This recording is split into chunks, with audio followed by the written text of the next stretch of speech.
Yep, that's me. You're probably wondering how I ended up in this situation. Hehehe, ịkpọkwa na hwere m anya biko nụ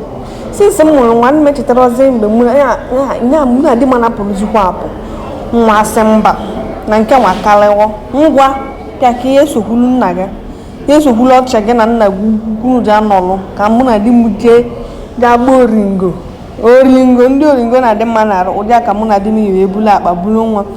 vancha niile ga-esoro nne ya sị ha jekwuru nne ya n'ezie ndị anyị nọ na-emezi n'ahụ na ije mụ na lọvụ ha mere ma asịkwa oringo Chukwu ka m ihe atọ na nga na China reason ya neka iwe awadiwe na atogodi wana atogusulu gede neka ha na emi edi mu neka o na-enye tata ngwele o wana atie iwe di egwu oringo dị mma o rapụchakwa ọ bụrụ ọkwa ịmụ ụmụ m juo ụlọ ịmụ tachagodo nwa ọ bụrụ na ndị odolga na nwa gị nwa na ọhụrụzi inwere nwayọ ịgụgba akpịa idulu nwa gị ma idulu nwa arọ gị dunegele ọchewa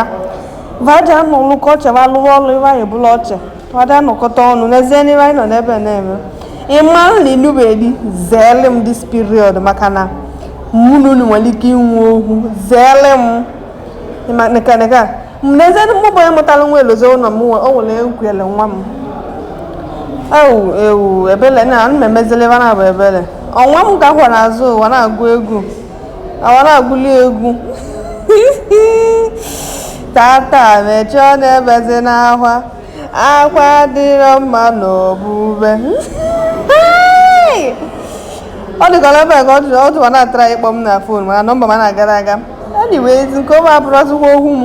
ihe mma ebe bụ nya kwuru nwa ya ka mara bụ nọkọ ọnụ ka ọ dị